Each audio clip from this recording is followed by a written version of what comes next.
لا حول ولا قوة إلا بالله العلي العظيم.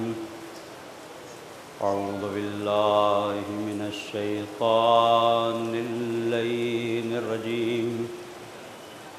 بسم الله الرحمن الرحيم. الحمد لله رب العالمين، والصلاة والسلام والتحية والإكرام على النبي الأمي المكي المدني القرشي الهاشمي الأبتهي الرسول المسدد والمحمود الأحمد والمصطفى الأمجد بالقاسم محمد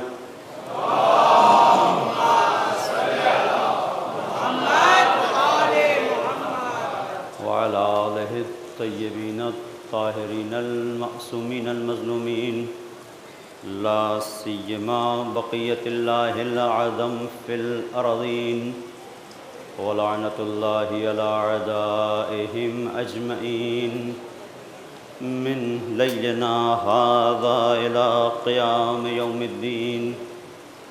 أما بعد، فقد قال الله الحكيم في كتابه الكريم. بسم الله الرحمن الرحيم. يا أيها الذين آمنوا استجيبوا لله وللرسول إذا دعاكم لما يحييكم واعلموا أن الله يحول بين المرء وقلبه وأنه إليه ترجعون. صلوات پڑھ دیں.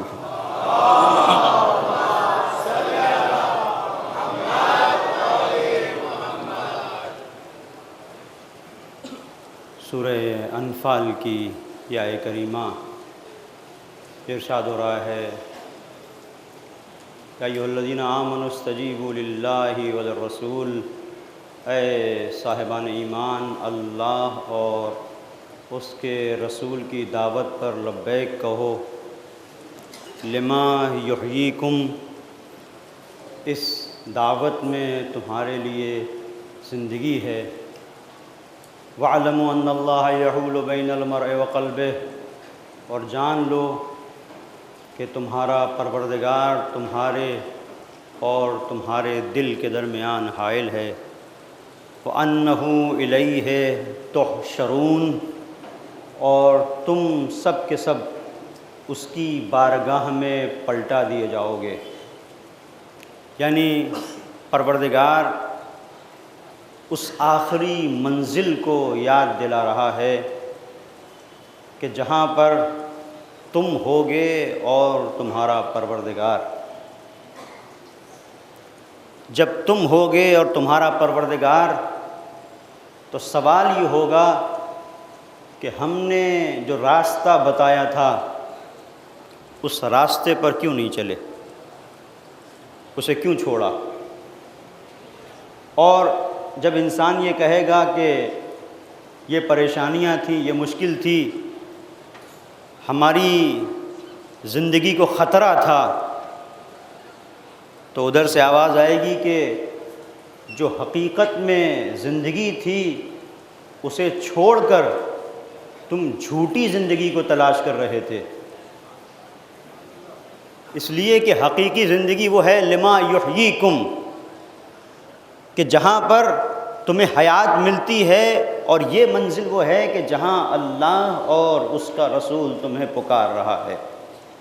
ہو سکتا ہے کہ ظاہری اعتبار سے جہاں اللہ اور رسول تمہیں دعوت دے رہے ہوں وہاں تمہارے لیے خطرے ہوں، خطرات ہوں، مشکلات ہوں، لیکن یہ مت بھولنا کہ واقعی زندگی کا تصور انہی خطروں کے سائے میں نکھر کے سامنے آئے گا، انہی خطروں کے سائے میں. اور اس کو حضرت ابا عبداللہ الحسین علیہ السلام نے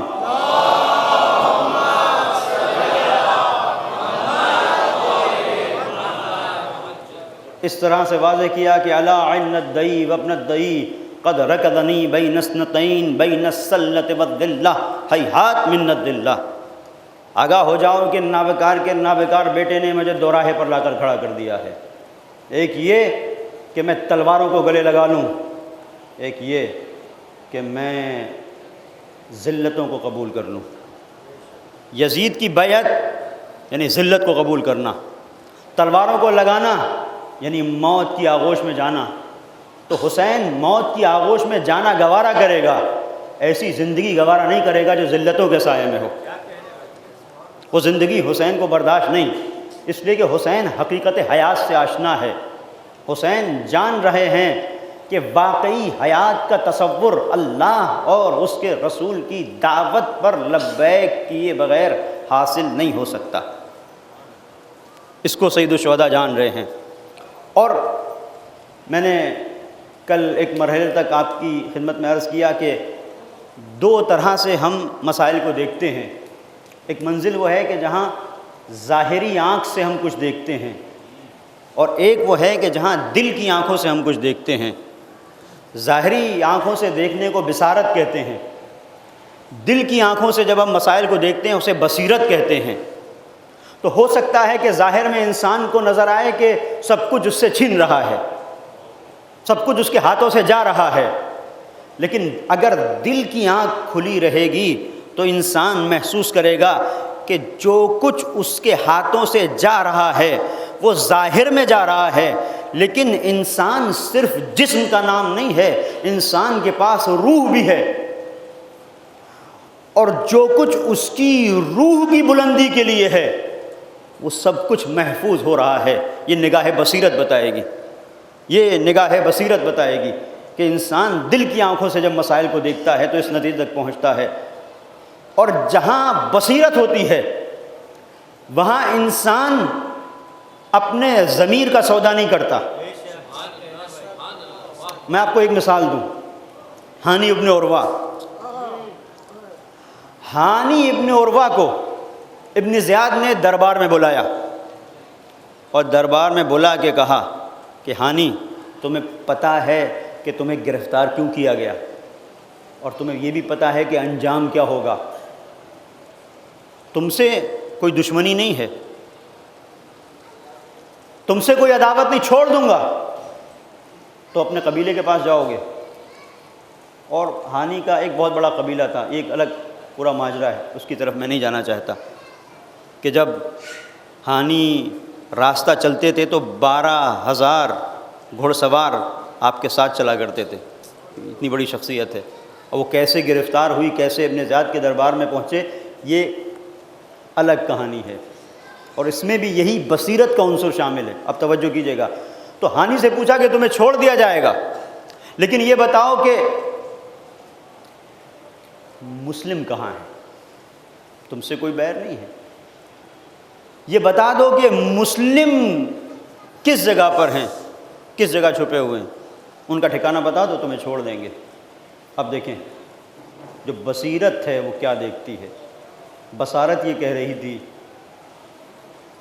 جو ظاہری نگاہ تھی وہ یہی تھی کہ ہانی اگر تم نہیں بتاؤ گے تو قتل کر دیے جاؤ گے، گرفتار رہو گے، لیکن بصیرت ایک حقیقی زندگی کو دیکھ رہی تھی۔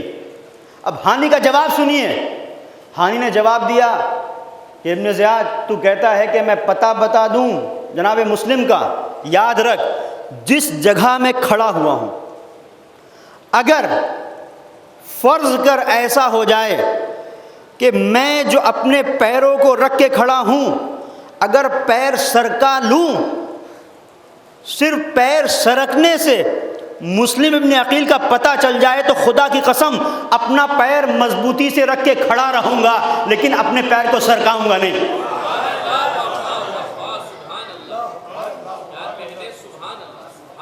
اپنے پیر کو سرکاؤں گا نہیں، یہ ہے نگاہ بصیرت۔ اور جب بصیرت انسان کے وجود کے اندر بڑھتی ہے تو انسان اس عظیم درجے پر پہنچتا ہے۔ بصیرت یعنی گہری نگاہ، یعنی معاملات کو دور تک دیکھنا، بہت بڑی منزل ہے عزیزوں، معاملات کو دور تک دیکھنا۔ ایک بڑے اسکالر ہیں، انہوں نے بڑی خوبصورت بات کہی ہے کہ اگر بصیرت نہ ہو تو کیا ہوتا ہے؟ بصیرت نہ ہو تو مذہب کی چھری سے مذہب ذبح ہوتا ہے، مذہب کی چھری سے مذہب علیہ مذہب کے مقابلے پر آتا ہے اگر بصیرت نہ ہو۔ لوگ سمجھتے نہیں، جب ان کے اندر گہرائی نہیں ہوتی، دل کی آنکھیں بند ہوتی ہیں، تو وہ سفاک قاتل ہے، اس قاتل کو مرحبا کہتے ہوئے لے کے آتے ہیں کوفے میں، راستہ دیتے ہوئے لے کے آتے ہیں، استقبال کرتے ہوئے، اور یہ لوگوں کی عقیدت سے کھیلتا ہے، جذبات سے کھیلتا ہے۔ عزیزو، یہاں پر بہت بصیرت کی ضرورت ہے، بہت غور کرنے کی ضرورت ہے۔ اگر کل ابن زیاد لوگوں کے جذبات سے کھیل کر انہی لوگوں کو جن کے دل میں عشق حسین تھا بے وقوف بنا سکتا ہے، تو آج حقیقی کربلا کے مقابلے میں ایک بناوٹی کربلا بنا کر استعمار اور سامراج ہمیں بے وقوف بنا سکتا ہے۔ اس کو سمجھیے گا، یہ معمولی بات نہیں ہے۔ جہاں بصیرت ہو وہاں انسان متوجہ ہوتا ہے کہ حق کیا ہے اور باطل کیا ہے، اور جہاں بصیرت نہیں ہوتی ہے وہاں کبھی ایسا ہوتا ہے کہ نعرہ حق کا بلند کرتا ہے لیکن ہوتا باطل کے خیمے میں ہے۔ اور یہ جو عزاداری ہے، یہ جو فرش عزا ہے، یہ در حقیقت خیمہ ولایت ہے جو ہمیں بتاتا ہے کہ کس طریقے سے بصیرت کے ساتھ تمہیں زندگی گزارنی ہے۔ تمہارے جذبات کو، تمہاری فکر کو، تمہاری عشق کو، تمہاری محبت کو کوئی استعمال نہ کر سکے۔ تمہارا عشق تمہارے محبوب کے لیے ہو، تمہاری فکر اس کے لیے ہو کہ جس کی فکر کو سامنے رکھ کر تم جی رہے ہو۔ اور جب بصیرت منزل پر پہنچتی ہے اپنے، تو اب یہ ہوتا ہے کہ معصوم کی زبان قصیدہ پڑھتی ہے، کانا امن العباس نافذ البصیرہ، کہ ہمارے چچا ابو الفضل عباس بصیرت میں گہرائی رکھنے والے تھے۔ ایک تو عام بصیرت ہے کہ جہاں دل کی آنکھیں کھلی ہوتی ہیں، دل کی آنکھوں میں بھی گہرائی کے ساتھ کھلی رہنا، یہ بصیرت ہے۔ کھانا امن العباس نافذ البصیرہ وصلب الایمان، اور ان کا ایمان مستحکم تھا۔ جاہدہ مع ابی عبداللہ، اور یہ وہ شخصیت ہے کہ جس نے حضرت ابا عبداللہ الحسین کے ساتھ جہاد کیا۔ وَأَبْلَى بَلَاءً حَسَنًا، اور سخت ترین مصیبتوں کی منزل سے سربلند نکلے۔ وَمَضَى رَشِيدًا، اور کامیابی کو طے کیا۔ یہ معصوم کے کلمات ہیں کس شخصیت کے لیے؟ جس کے وجود کے اندر بصیرت پائی جاتی تھی۔ تو کربلا میں اسے سلام کیا جاتا ہے جو صاحب بصیرت ہوتا ہے۔ آنکھیں سب کی تھیں، لیکن جو آنکھیں حضرت ابو الفضل عباس کی تھیں اور جس گہرائی سے وہ دیکھ رہے تھے اور کوئی نہیں دیکھ رہا تھا، اسی لیے کہا کہ انا للامی العباس شأن عند اللہ تعالی شأن یغبطہ بہ جمیع الشہداء، حضرت ابو الفضل عباس کی یہ شان ہے پروردگار کے نزدیک کہ تمام شہداء ان کے درجے کو دیکھ کر غبطہ کریں گے، رشک کریں گے۔ یہ کس بنیاد کے اوپر ہے؟ کہ چونکہ حضرت ابو الفضل عباس کانا امن العباس نافذ البصیرہ صلب الایمان، اور ایمان میں مستحکم تھے۔ یہ ایمان بہت بڑی منزل ہے، توجہ کیجئے گا، ایمان میں مستحکم تھے۔ ارشاد ہوا قرآن کریم میں، وقالت الاعراب آمنا قل لم تؤمنوا ولکن قولوا اسلمنا ولما يدخل الایمان فی قلوبکم۔ ارشاد ہوا کہ کچھ لوگوں نے، کچھ عربوں نے کہا پیغمبر کی خدمت میں آ کے یا رسول اللہ ہم ایمان لے آئے۔ قالت الاعراب آمنا، یا رسول اللہ ہم ایمان لے آئے۔ قل، ان سے کہہ دو، لم تؤمنوا، ایمان لے کے نہیں آئے۔ قل لم تؤمنوا ولکن قولوا اسلمنا، یہ مت کہو کہ ہم ایمان لے کے آئے ہیں، ہاں یہ کہو کہ ہم اسلام لے کے آئے ہیں۔ وَلَمَّا يَدْخُلِ الْإِيمَانُ فِي قُلُوبِكُمْ، ابھی ایمان تمہارے دلوں میں داخل نہیں ہوا ہے۔ جہاں ایمان انسان کے وجود کے اندر داخل ہوتا ہے وہاں انسان صاحب بصیرت ہوتا ہے، اور اگر تم صاحب بصیرت ہوتے تو غدیر کو نہ بھلاتے۔ اگر صاحب بصیرت ہوتے، ایک صلوات پڑھ دے محمد اور آل محمد۔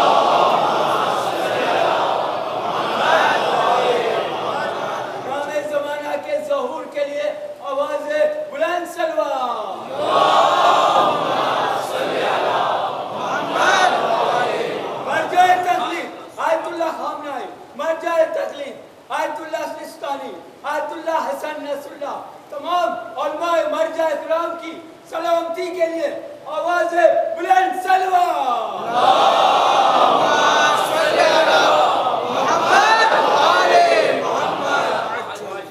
بصیرت تمہیں متوجہ کرتی ہے کہ تمہیں کہاں ہونا ہے، حق کے خیمے میں ہونا ہے تو صرف ہونا نہیں ہے، اظہار حق بھی کرنا ہے۔ اور آج آپ دیکھ لیں، ابھی ہمارے بھائی نے مراجع کرام کے سلسلے سے صلوات بھی پڑھوائی اور ان کا نام لے کے اظہار عقیدت بھی کیا۔ اب آپ دیکھیں، قرآن پیغمبر اسلام کے سینے پہ ضرور نازل ہوا، لیکن کتاب ہدایت تمام مسلمانوں کے لیے، تمام مسلمانوں کے لیے کتاب ہدایت، اور ہر ایک مسلمان کی نظروں میں محترم۔ اور اس کے بعد قرآن کی اہانت ہوتی ہے۔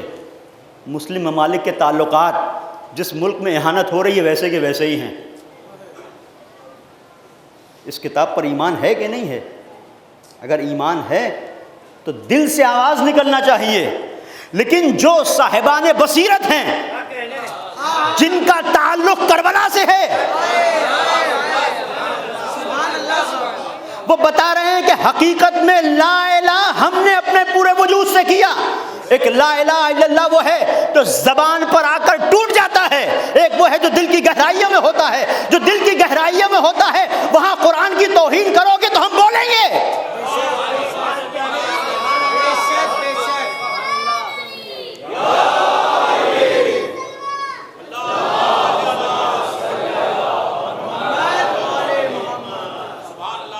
آپ کے سامنے آج اس دنیا میں آپ دیکھ لیجئے کون ہے جو اس اہانت کے خلاف بول رہا ہے۔ آپ دیکھیے اور اسی سے سمجھیے کہ یہ زمانہ کس طرف جا رہا ہے۔ کربلا جس طریقے سے کل بول رہی تھی، کربلا آج بھی بول رہی ہے، اور کربلا کبھی خاموش نہیں رہ سکتی۔ امام کا دوسرا فقرہ کہ جس میں فرمایا کانا امن العباس نافذ البصیرہ و صلب الایمان، یہ شخصیت وہ ہے جو ایمان میں مستحکم ہے، سیسا پلائی ہوئی دیوار۔ وہاں پر مسلمان کہہ رہے تھے ہم ایمان لے کے آئے، قرآن نے کہا نہیں تم ایمان نہیں لے کے آئے۔ یہاں پر معصوم صرف ایمان کی سند نہیں دے رہا ہے بلکہ ایمان میں استحکام کی سند دے رہا ہے، ایمان میں استحکام کی سند دے رہا ہے۔ کان امن العباس نافذ البصیرہ صلب الایمان، اور بڑی خوبصورت یہاں پر گفتگو ہے ایمان کے سلسلے سے۔ ذرا سا توجہ کیجیے گا، کسی زمانے میں یہ نعرہ نیپولین کی طرف سے دیا گیا، اور وہ نعرہ یہ تھا کہ اگر تم اپنی فکر کو، اپنی شناخت کو، اپنے آپ کو بچانا چاہتے ہو تو لوہا اٹھا لو۔ لوہا مطلب اسلحہ، توجہ کیجیے گا، یہ ضروری ہے اپنی بقا کے لیے، ورنہ دنیا جینے نہیں دے گی۔ یہ ہمارا طرز فکر یہ نہیں ہے، کوئی بیچ میں سے کاٹ لے کہ مولانا نے یہ کہا، نہیں، یہ نیپولین نے کہا تھا۔ علامہ اقبال نے آگے بڑھ کر اس سے بڑی بات کی کہ نہیں، لوہا اٹھانے کی ضرورت نہیں ہے، اپنے وجود میں لوہا بن جاؤ۔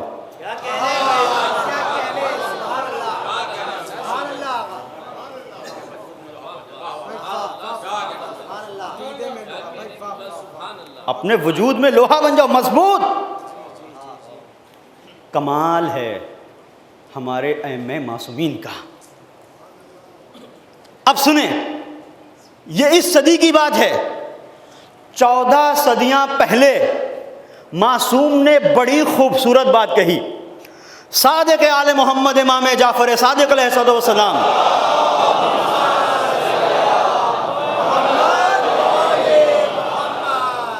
نہ لوہا اٹھانے کی ضرورت، نہ لوہا بننے کی ضرورت، آواز دی، ان المؤمن اشد من زبر الحدید، جو صاحب ایمان ہوتا ہے وہ لوہے سے زیادہ سخت ہوتا ہے۔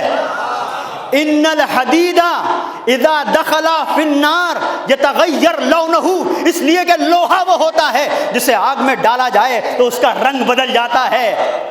وَأَمَّا الْمُؤْمِنُ اِذَا قُتِلَ ثُمَّ نُشِرَ ثُمَّ قُتِلَ لَمْ يَتَغَيَّرْ قَلْبُهُ، لیکن مومن کی شان یہ ہے اسے قتل کیا جائے، دوبارہ حیات دی جائے، دوبارہ قتل کیا جائے، دوبارہ حیات دی جائے، اس کا دل تبدیل نہیں ہوتا۔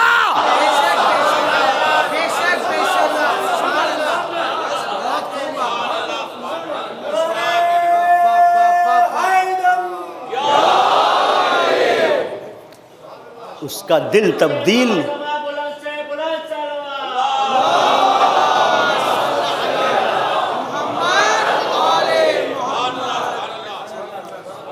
اور یہ حدیث امام نے فرمائی، شہدائے کربلا نے اس کی تصدیق کی کہ جب حسین نے آواز حل من ناصر ینصرنا بلند کی تو شہدائے کربلا کے لاشوں نے تڑپ تڑپ کے آواز دی کہ موت نے مجبور نہ کیا ہوتا تو دوبارہ آپ کی نصرت کے لیے آمادہ ہوتے۔ یہ بتا رہے تھے وہ اور تھے جو ہمارے مقابلے پر آئے، ہمارے وجود کے اندر ایمان سرایت کر گیا ہے، یہ ایمان کی طاقت ہے جو آواز دے رہی ہے 1000 بار بھی زندہ کیا جائے تب بھی آپ کی نصرت سے منہ نہیں موڑیں گے۔ صلوات پڑھ دے محمد اور آل محمد۔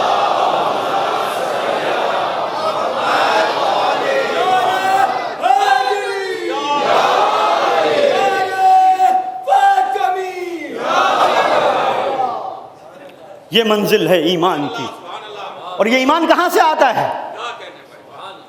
موضوع جو ہے اپنا جو آپ سن رہے ہیں، محبت حسین سے لبیک یا حسین تک، محبت حسین سے لبیک یا حسین تک کا جو سفر ہے اسی کا دوسرا نام ایمان ہے۔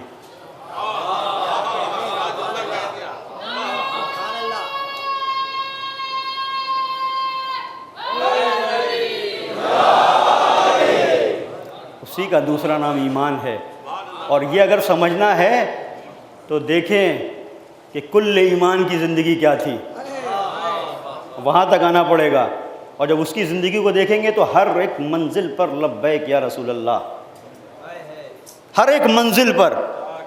اور یہ جو شخصیت ہے جس کا ذکر میں کر رہا ہوں آپ کی خدمت میں، اگر ابو الفضل عباس کی زندگی کو نچوڑا جائے تو صرف یا حسین، بس اس یا حسین کے اندر پورا سفر ہے، اور یہ پرورش ہے اس آغوش کی جسے علی کہا جاتا ہے۔ اور علی کو اگر سمجھنا ہے تو آپ دیکھیں کہ کہاں کہاں علی نے پیغمبر کی آواز پر لبیک کہا اور کیسے کہا، تب سمجھ میں آئے گا کہ ابو الفضل عباس نے کہاں کہاں حسین کی صدا پر لبیک کہا اور کیسے کہا۔ پوری توجہ سے سنیے گا یہاں سے۔ 6 برس کے تھے مولا کائنات، 6 برس کے، تربیت کی اور کفالت کی ذمہ داری رسول اللہ نے لی، اور جو جو رسول کہتے گئے وہ علی کرتے گئے۔ اگر مرتبہ آپ کو سمجھنا ہے ابو الفضل عباس کا تو اس کے لیے تھوڑا سا پیچھے آنا پڑے گا۔ یہ عباس کسی کی دعا کا نام ہے، اب کس کی دعا کا نام ہے اس کو سمجھنا ہوگا کہ کس کی دعا کا نام ہے، وہ ذات کون ہے۔ وہ ذات یہ ہے کہ 6 سال کی تھی، رسول اللہ نے اپنی آغوش تربیت میں لیا۔ یہ 6 سال کا بچہ جب 10 سال کا ہوا تو اس نے اس دور میں جب لوگ اسلام کا اعلان کرنا اپنے لیے مشکل کا سبب جان رہے تھے، اس نے سب کے سامنے ببانگ دہل اعلان کیا کہ رسول اللہ آپ اللہ کے رسول ہیں اور میرا خدا بھی وہی ہے جو آپ کا ہے۔ یہ نہیں کہ بعض لوگوں نے کہا کہ اسلام لے کے آئے، نہیں، علی مجسم اسلام کا نام ہے۔ اس نے لوگوں کے سامنے واضح کیا، دوسرے لوگوں کو بتایا۔ یہ 10 سال کا سن، اور جب 13 سال کے تھے تو ذوالعشیرہ کے موقع پر یہی پیغمبر کی آغوش کا پروردہ اٹھا اور اس نے کہا، جبکہ سن کم تھا، یا رسول اللہ سن کم ضرور ہے لیکن وعدہ بہت معتبر کر رہا ہوں کہ آپ کا ناصر رہوں گا، آپ کا حامی رہوں گا۔ اور اس کے بعد جب اس علی کا سن 14 سال کا ہوا یا 16 سال کا ہوا تو 16 سال کے سن میں اقتصادی محاصرہ ہے، بائیکاٹ ہے، بائیکاٹ کیا گیا۔ اور کہاں؟ شیب ابی طالب میں، علی شیب ابی طالب میں ہیں۔ اور یہاں پر آپ محسوس کریں کہ علی کے وجود کے اندر جو جذبہ ہے وہ کہاں سے آیا؟ وہ اس ابو طالب سے آیا کہ جس کے سلسلے سے ملتا ہے کہ مسلسل 3 سال راتوں کو تلوار لے کر ابو طالب جاگ کر پیغمبر کی حفاظت کیا کرتے تھے۔ تو یہ حفاظت پیغمبر کا جذبہ ابو طالب سے آیا، اور ابو طالب کے بعد ابو الفضل عباس کے اندر علی ابن ابی طالب سے آیا کہ اپنے امام وقت کی حفاظت کیسے کی جاتی ہے، حفاظت کیا کرتے تھے۔ اور یہاں تک ملتا ہے روایتوں میں، تاریخ کہتی ہے کہ رات کے تیسرے پہر کبھی کبھی جگہ کو تبدیل کر دیا کرتے تھے اپنے بیٹے سے اپنے بھتیجے کی۔ اب عزیز و عجیب منزل ہے، اور ایسی شخصیت کو لوگ کہتے ہیں کہ یہ اسلام نہیں لے کے آئی۔ ایسی شخصیت جو اتنی بڑی قربانی دے رہی ہے، کس کے لیے دے رہی ہے؟ اگر ایمان نہیں تھا، جگہ کو تبدیل کر رہے ہیں کہ میرا بیٹا کام آ جائے، محمد رہ جائے۔ تو یہ مولائے کائنات کے وجود میں باپ کی تربیت رچ بس گئی۔ علی کسی بھی منزل پر تمہیں اس طرح سے عمل کرنا ہے کہ پیغمبر کی جان کو بچانا ہے، مشکلیں تمہیں، گرفتاریاں تمہیں، پریشانیاں تمہیں برداشت کرنا ہے، لیکن پیغمبر کی جان کو بچانا ہے۔ یہ 16 سال کا سن ہے۔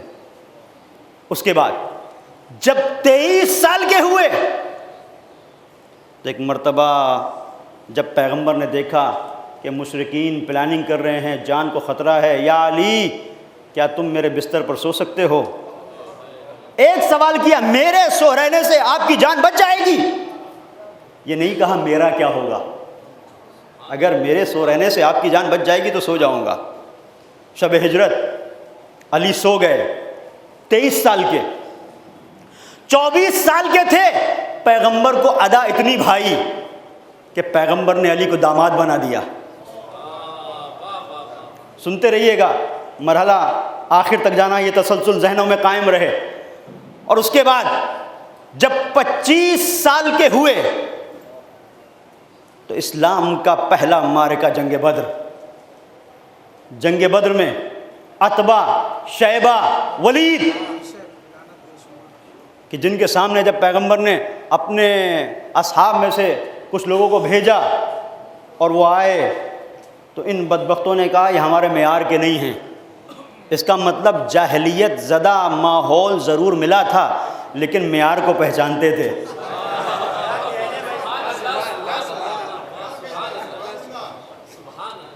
اور جب حمزہ، عبیدہ اور علی کو بھیجا تو کہا ہاں، اب اس میں آپ دیکھیں دامن وقت میں گنجائش ہوتی تو میں عرض کرتا، بہت تیزی کے ساتھ ایک مرحلے تک لے کے جانا چاہتا ہوں، ایک مرحلے تک لے کے جانا چاہتا ہوں۔ اب جب یہ مقابلے پر آئے تو آپ دیکھیں تاریخ میں ملتا ہے کہ ولید کے مقابلے پر علی ابن ابی طالب تھے، پہلے ہی وار میں کام تمام کیا۔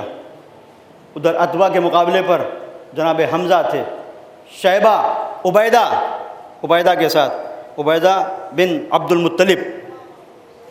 اور اس مرحلے پر جب عبیدہ اور شیبہ کے درمیان میں ابھی لڑائی ہو رہی ہے تو مولا جو ولید کا کام تمام کر چکے ہیں اس میں بھی شامل ہوئے، اور شیخ مفید نے خاص طور پر اور دیگر بزرگ علماء نے وضاحت کی کہ جب یہ جنگ تمام ہوئی اور کشتوں کو گنا گیا تو آدھے پورے لشکر نے مارے تھے مشرکین کے، اور آدھے سے زیادہ علی ابن ابی طالب نے، آدھے سے زیادہ علی ابن ابی طالب نے۔ آپ یہ تسلسل ذرا دیکھتے رہیے۔ اس کے بعد جب مولا کا سن 26 سال کا ہوا تو اب جنگ احد کا میدان ہے، جنگ احد کا وہ میدان جہاں سب بھاگ گئے، ابو دجانہ موجود ہیں، علی ابن ابی طالب، ایک خاتون جس کا نام نصیبہ، اور کس مرحلے پر جہاں پیغمبر نے جہاں کھڑا کیا تھا وہاں سے جب چھوڑ کے بھاگے اور کفار و مشرکین کے لشکر نے جب یلغار کی تو اب مسلمانوں کو جائے پناہ نہیں مل رہی تھی۔ وہیں پر شیطان نے کیا مس یوز کیا، ناجائز فائدہ اٹھایا، آواز بلند کر دی، قد قتل محمد، قد قتل محمد، محمد شہید کر دیے گئے، محمد شہید کر دیے گئے۔ اب لوگوں کو بہانہ تھا، وہ کہہ رہے تھے کہ جب محمد ہی نہیں رہے تو ہم کیا جنگ کریں گے۔ اس موقع پر تنہا وہ ذات جس نے لوگوں کے سامنے محمد کو پیش کیا وہ علی ابن ابی طالب کی تھی۔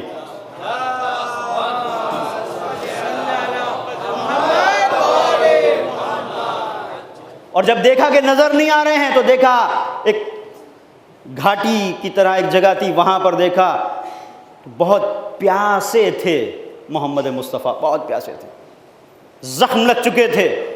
ایسی منزل پر جہاں نہ مشک ہو نہ پانی کی کوئی سبیل، ایک مرتبہ اپنی ڈھال کو لے کے گئے، پانی لے کے آئے چشمے سے، اور محمد کے سر کو اپنے زانوں پر رکھا اور ڈھال سے پانی پلایا۔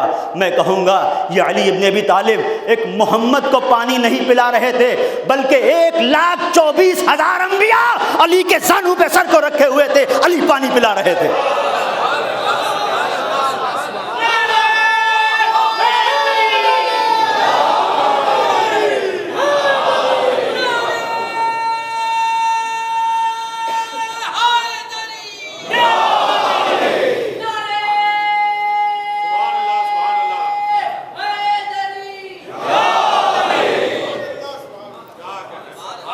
28 سال کے ہوئے جنگ احزاب کہ جہاں پر سند ملی کل ایمان کی، 30 سال کے ہوئے فاتح خیبر بنے تیزی کے ساتھ۔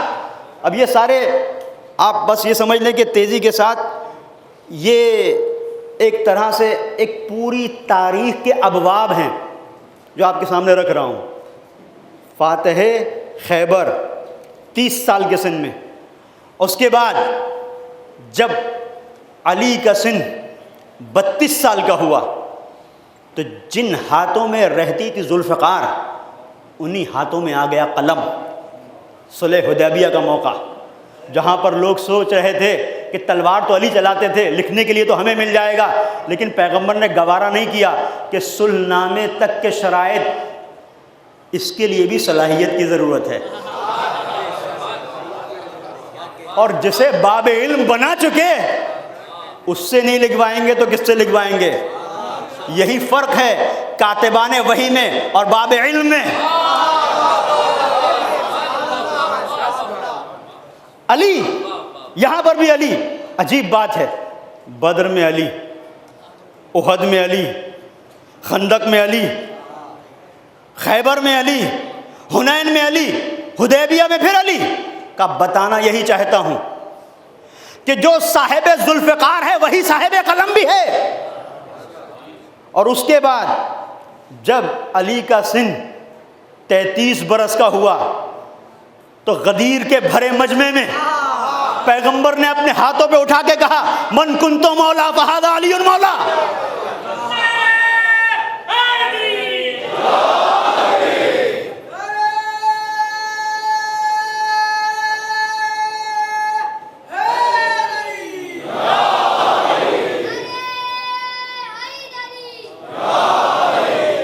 تو پیغمبر یہ جو اعلان ولایت تھا پہلے بھی تو ہو سکتا تھا، تو شاید پیغمبر آواز ہو سکتا تھا، لیکن میں نے چاہا کہ فتح مکہ کے بعد ہو، جب آیت نازل ہوئی انا فتحنا لک فتحا مبینا، یہ صلح حدیبیہ کے بعد کی منزل ہے، جب علی کے ہاتھوں میں قلم آیا تو بتانا یہ چاہا کہ میں اس کو تمہارے اوپر حاکم بنا رہا ہوں جو صرف تلوار چلانا نہیں جانتا، وہ صاحب قلم بھی ہے۔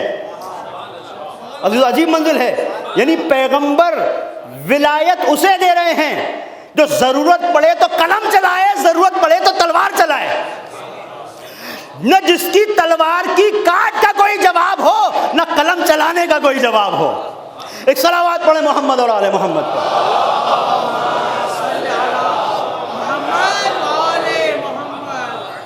اور اس کے بعد 33 سال ہی کا سن تھا کہ حضور کی آنکھیں بند ہوئیں، اور جب حضور کی آنکھیں بند ہوئیں تو اس کے بعد یہ سورما جو ہر مقام پر، ہر ایک منزل پر آگے بڑھ بڑھ کر پیغمبر کی مدد اور نصرت کرتا رہا، لبیک یا رسول اللہ کہتا رہا، اب اس کے لبیک یا رسول اللہ کہنے کا انداز بدل گیا۔ عزیزو، تاریخ کا ایک آپ کی خدمت میں نچوڑ پیش کر رہا ہوں۔ لبیک کا انداز کہاں پر بدلا؟ یہاں پہ بدلا کہ کل تک ضرورت تھی کہ علی تلوار اٹھائے تو علی نے تلوار اٹھائی، اب آج کے بعد 25 سال کا تلخ سکوت، 25 سال علی خاموش۔ دیکھیں کہ علی بھول گئے تلوار چلانا؟ نہیں، یہ لبیک یا رسول اللہ ہے کہ جہاں میدان میں دکھنا چاہیے وہاں میدان میں ہے۔ اب یہاں پر محسوس کیا کہ ضرورت کچھ اور ہے، تو علی نے خاموشی اختیار کی، اور جب 58 سال کا سن ہوا اور آپ خلافت کی زینت بنے، خلافت کی زینت بنے، تب اس کے بعد کی منزل ہے کہ 59 سال کے سن میں جنگ جمل ہے۔ جو 25 سال خاموش رہا، جب اس نے ضرورت کو محسوس کیا کہ پھر تلوار اٹھانا ہے، پھر اٹھا لی جنگ جمل میں، اور جنگ جمل میں تو اٹھائی۔ اس کے بعد جب علی کا سن 60 سال کا ہے، پوری توجہ کیجیے گا عزیزوں یہاں سے، کہ 60 سال کا جب سن ہو جاتا ہے تو انسان کے ہاتھ پیر کانپنے لگتے ہیں، لیکن اب ایک شجاعت کا الگ باب قائم کیا علی ابن ابی طالب نے جنگ صفین میں، اور یہ جنگ بڑی عجیب جنگ ہے جس نے مولا کو بہت رلوایا بھی ہے، اور اس جنگ میں بہت سارے واقعات ہیں۔ میں سب کو چھوڑتے ہوئے 2-3 اہم نمونوں کی طرف لے کے آ رہا ہوں۔ اس جنگ میں جب ایک مرحلہ وہ آیا کہ پسر عمرو عاص نے اور امیر شام نے اپنے غلام کو چڑھا دیا حریث کو، حریث نے امیر شام کا لباس اپنے اوپر پہنا، تو عمرو عاص نے کہا کہ کتنا جچ رہا ہے تیرے اوپر، کتنا اچھا لگ رہا ہے۔ یہ امیر شام کا غلام تھا۔ کہا کہ تجھے یہ بھی جچتا ہے کہ تیرا مقابلہ علی سے ہو، تاریخ میں رہ جائے گا۔ اب عزیز سوچو کتنا بڑا عظیم کردار تھا اس شخصیت کا کہ لوگ سوچتے تھے کہ تاریخ میں نام رہ جائے گا، چاہے ہار جائیں، لیکن یہ تو کہا جائے گا علی کے مقابلے پر آیا تھا۔ اب معیار کو پہچانے، تو اس بنیاد کے اوپر جب اس کے ذہن میں یہ بات آئی کہ ہاں یہ بات تو ہے، مولا کے سامنے آیا، اور ادھر مولا نکلے ہیں۔ اب تاریخ یہ کہتی ہے، دینروی اخبار الطوال سے آپ کی خدمت میں عرض کر رہا ہوں، ذخائر العقبہ میں بھی ہے۔ بعض جگہوں پہ لوگ سوال کرتے ہیں یہ کہاں سے ہے؟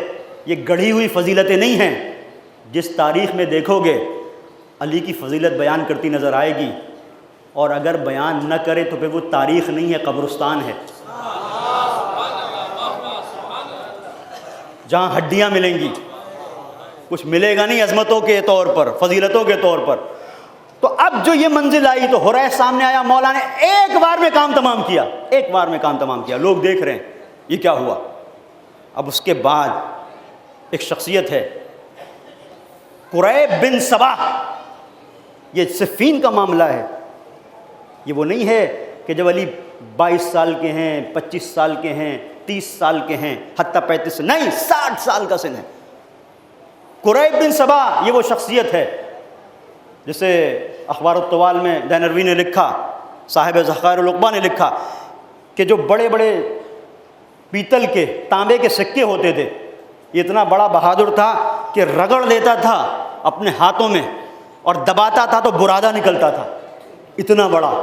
یہ انسان مولا کے مقابلے پر آیا، اور جب مقابلے پر آیا تو ایک مرتبہ مولا نے اس سے کہا کہ چلا جا، میں تجھے دین کی طرف بلاتا ہوں، میں تجھے اللہ کی طرف بلاتا ہوں.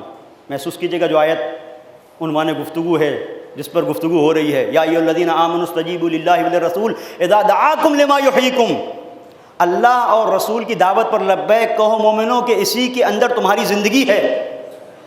تو یہ دعوت دے رہے تھے، علی نہیں سنا.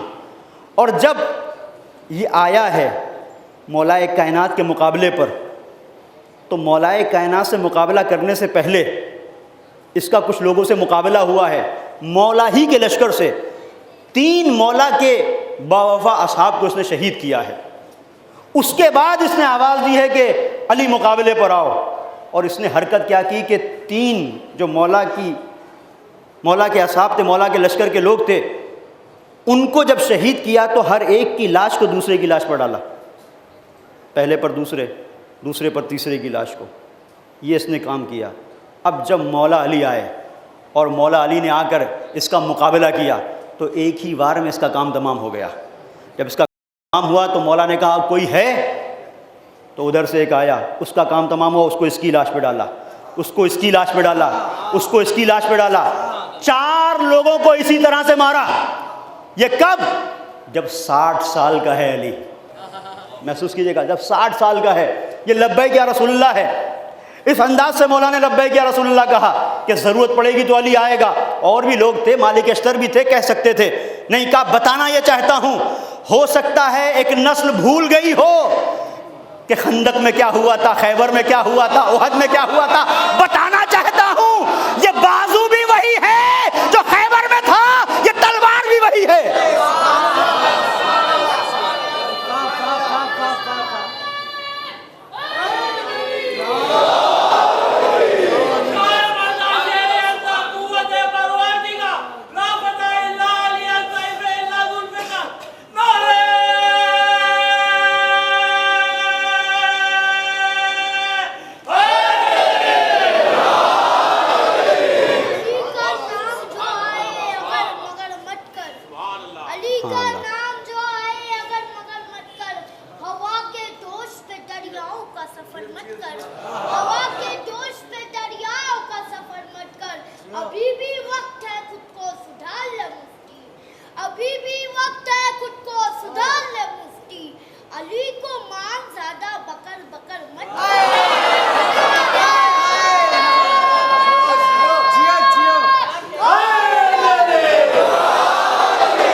اور جب ان 4 بڑے بڑے بہادروں کو فنار کر دیا قریب بن صبا کے ساتھ، تو اب تاریخ میں بڑا پرلطف معاملہ ہے.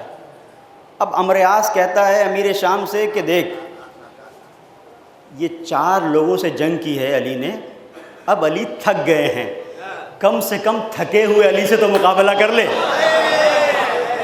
اب اس کا جواب سنو، وہ کہتا ہے کیا چاہتا ہے؟ میری موت کی تمنا کر رہا ہے. یعنی دشمن بھی جانتا تھا کہ علی وہ ہے جو لبیک یا رسول اللہ کی منزل پہ تھکا نہیں کرتا. اسے پتا ہے کہ تھکا نہیں کرتا. اب اس کے بعد اس نے اپنے ایک غلام سے، بسر بن ارتا، یہ تاریخ میں نام ہے، اس سے کہا کہ تم جاؤ. وہ جانے کے لیے تیار نہیں ہے، لیکن کہا کہ جاؤ، اور اسے جوش دلایا کہ لوگ کیا کہیں گے، تمہارا انداز کیا ہے، یہ تو تھکے ہوئے ہیں. اس طرح سے وہ بھی اپنی جان سے سیر ہوا تھا. آیا، اب تاریخ آپ کے حوالے کر رہا ہوں، پوری توجہ کیجیے گا. آیا، مولا نے حملہ کیا، اس نے بھی ایک حملہ کیا. اور اس کے بعد زخمی ہوا. مولا دوسرا حملہ کرنا چاہتے تھے کہ اس کا کام تمام کرے. اب اپنے سامنے یہ ذوالفقار نہیں لپکتی ہوئی موت کو دیکھ رہا تھا, تو کرے تو کیا کرے. یہ خبیث انسان کیا کر سکتا تھا, خبیثوں کا وارث تھا, اپنے آپ کو برہنہ کر دیا. جیسے ہی برہنہ کیا علی نے اس کو چھوڑ دیا. یہ علی کی منزلت کو پہچانے. علی اپنے دشمنوں کے ساتھ بھی اصولوں کا پابند ہے. جس کی دشمنی کے اصول ہو اس کی دوستی کے اصول کتنے گرا قیمت ہوں گے.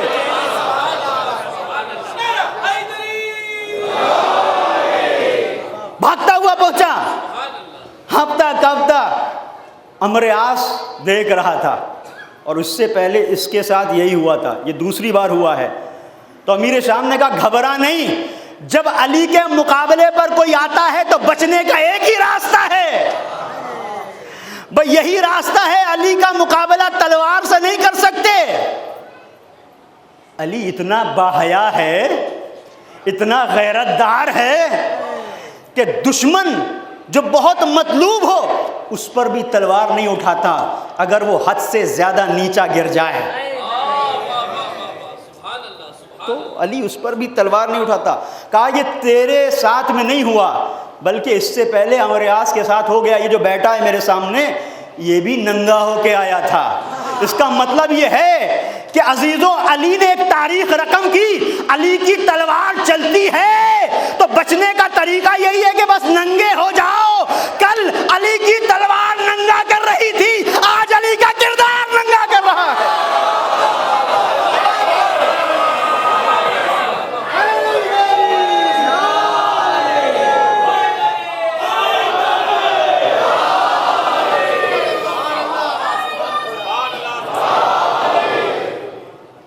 اب اس کے بعد پھر ایک اور نکلا مخارق.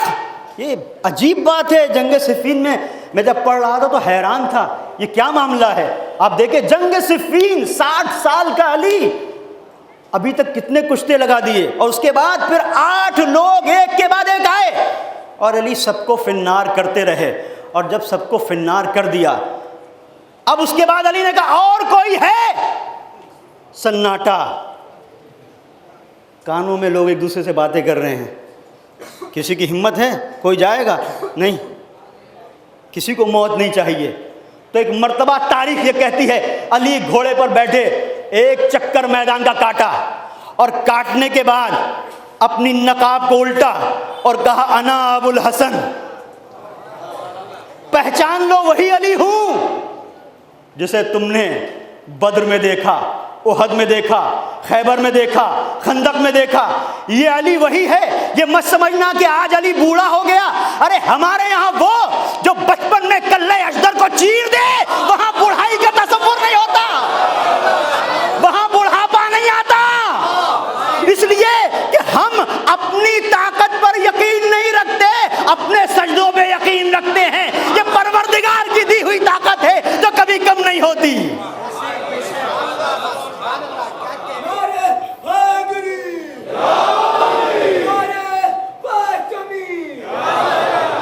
اور اسی مرحلے پر اب یہ میں نے کسی اور تاریخ کی کتاب میں نہیں پڑھا, لیکن بیر جندی کی کتاب ہے کبریت احمر, انہوں نے اس میں نقل کیا کہ ایک مرتبہ جب علی آئے تو آنے کے بعد علی نے ایک جوان کو بلایا جس کا سن 17 سال کا تھا. اور پتہ کیسے چلا؟ اس لیے کہ وہ تو نقاب پہنے ہوئے تھا, آنکھیں تو دکھتی تھی. یہ لوگ بڑے نسب شناس تھے, آنکھوں کی حرکتوں کو دیکھ کر سن و سال کا اندازہ کر لیتے تھے. اس جوان کو بلایا اور کہا کہ جا. اب جو وہ جوان آیا تو ایک مرتبہ امیر شام نے کہا ابو الشیشہ آگے بڑھ. ابو الشیشہ بہت بڑا بہادر تھا, اس نے کہا میں 1000 لوگوں کے لیے کافی ہوں, بہت جلدی اس منزل کو طے کر رہا ہوں, میں 1000 لوگوں کے لیے کافی ہوں. کہا تو پھر کسی کو بھیج. اپنے بیٹے کو بھیجا. ایک بیٹا سامنے آیا واصل نار, دوسرا, 7 بیٹے تھے. 7 بیٹے ایک ہی پل میں اس دنیا میں پہنچ گئے کہ جس دنیا کے لیے جی رہے تھے.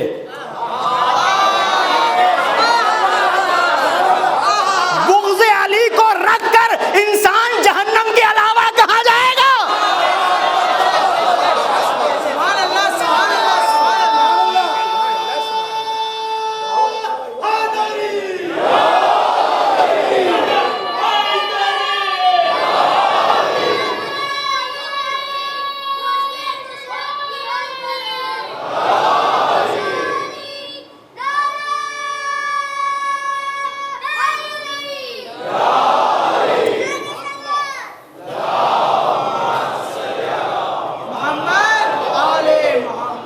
اب دانتوں کو پیستا ہوا آیا، لیکن ایک ہی وار میں اس کا بھی کام تمام ہوا۔ اب عجیب انداز اختیار کیا تھا مولا کائنات نے، کسی کو نہیں پتا چلا یہ کون جوان ہے۔ جب واپس پلٹا تو صاحب کبریت احمر کہتے ہیں کہ مولا نے نقاب کو الٹ دیا۔ اب ہر ایک دیکھ رہا ہے یہ تو ابو الفضل عباس ہے، یہ شخصیت۔ تو اب کیا ہوا؟ اب لوگوں میں باتیں مشہور ہوئی کہ وہ جو آیا تھا وہ کون تھا، جس کی چال، جس کی ڈھال، جس کا انداز، جس کا تلوار چلانا، جس کا آگے بڑھ کر حملہ کرنا، یہ بالکل ویسا ہی تھا جیسے علی کی طرح۔ تو لوگوں نے کہا عباس عباس عباس، اب ہر طرف سے آوازیں بلند ہوئیں عباس عباس عباس۔ تو اب یہ سمجھ میں آتا ہے کہ جب جری اجازت لے کے چلا اور 4000 کے لشکر کو چھانٹ دیا تو عزیزو ترائی میں اترے ہیں نا، تو اب تو ترائی میں اترا ہے تو لشکر کہاں ہے؟ کچھ دیر تو لگی مشکیزے کو بھرنے میں، تو حملہ ہونا چاہیے تھا، اب لوگ آنا چاہیے تھے، لیکن منزل یہی تھی۔ ادھر صفین کی ہیبت پکار رہی تھی یہ علی کا لال ہے، ادھر وہ آوازیں جو انہوں نے اپنے کانوں سے سنی عباس عباس عباس، تو اتنی دور میدان چھوڑ کے بھاگ گئے کہ ان کی دسترس سے بہت دور تھا یہ غازی، اور اس نے دریا پہ قبضہ جما لیا۔ یہ مرحلہ ہے شجاعت ابو الفضل عباس کا، اور یہ کہاں سے ملا کہ لبیک یا حسین کہنا ہے تو کیسے کہنا ہے؟ جیسے میرے بابا نے لبیک یا رسول اللہ کہا۔ بس عزیزوں آج تاخیر کے لیے بہت معذرت۔ علی کوفے میں ہیں، ایک شخص علی کا چاہنے والا ایک صندوق لے کے آیا، مولا کی بارگاہ میں صندوق دیا، صندوق چمکتی ہوئی تلوار تھی۔ علی نے تلوار کو لیا، دیکھا بڑی آبدار تلوار ہے، اتنے میں دیکھا کہ کمسن بیٹا عباس آ گیا۔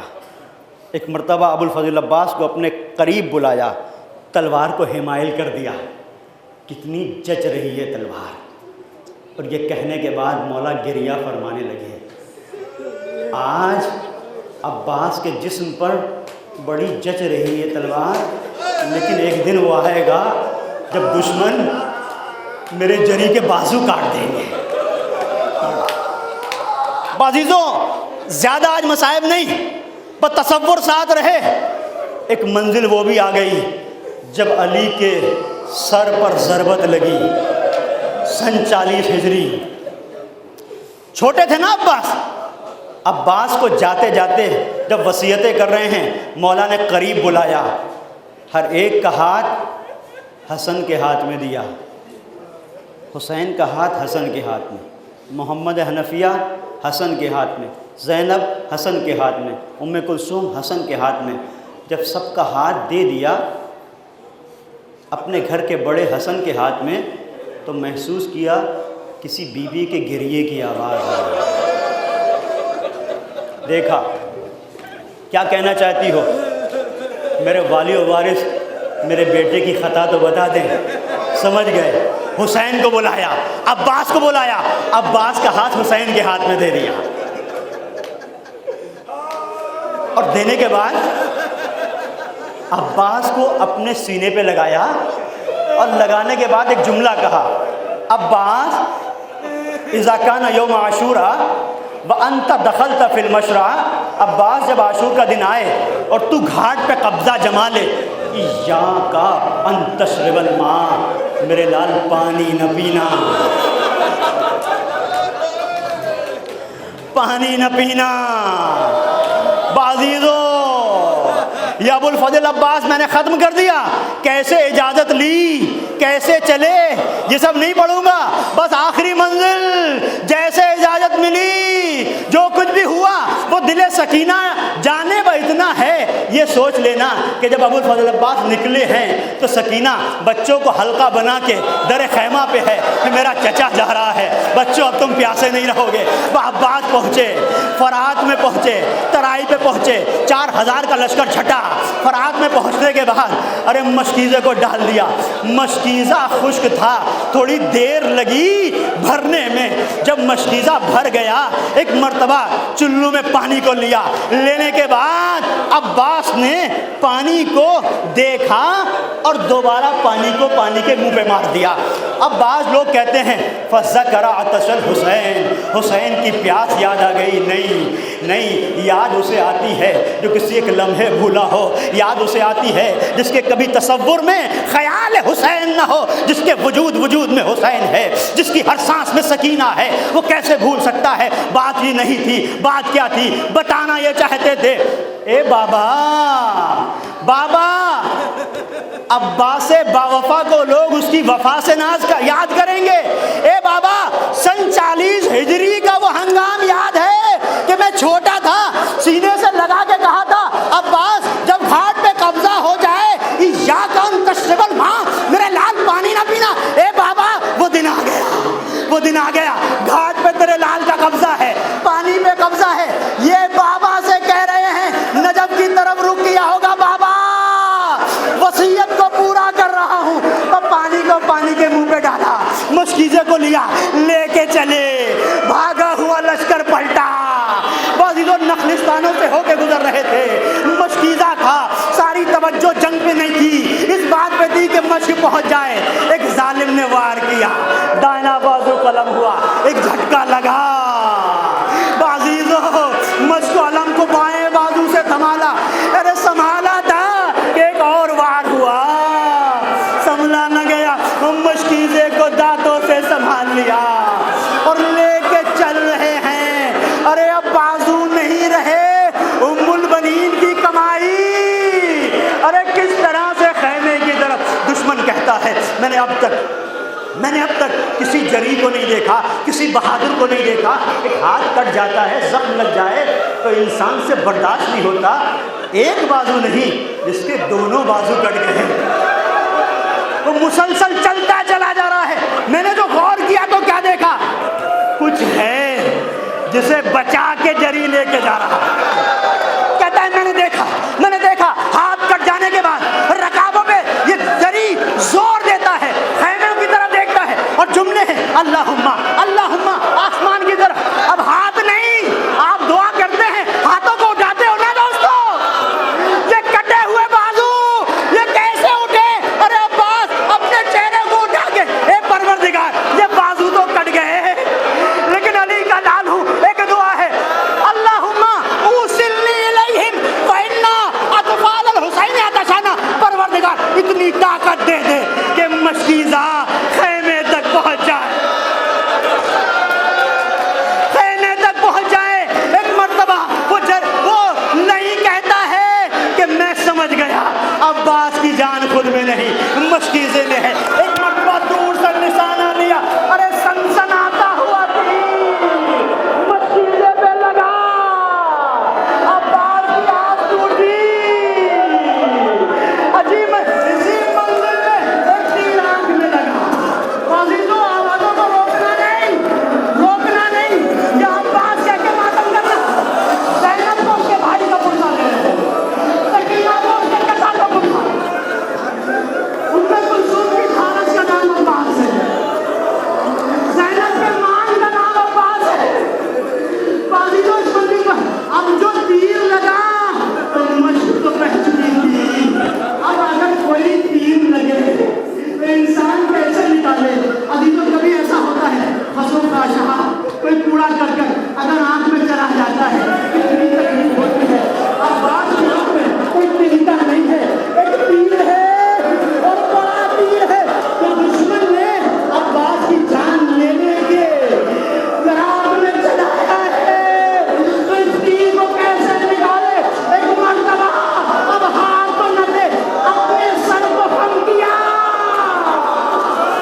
مرتبہ ایک خواہش کی، ایک خواہش کی، اور کس منزل پر؟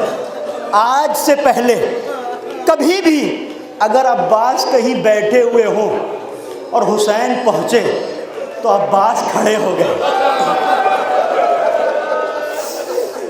عباس کبھی ایسا نہیں ہوا کہ حسین کو دیکھ کر عباس بیٹھے رہے ہو۔ میں کہوں گا غازی تمہارا مولا آ رہا ہے، حسین آ رہے ہیں، شاید آواز دے اب بازو کہاں جن کا سہارا لے کر کھڑا ہو جاؤں۔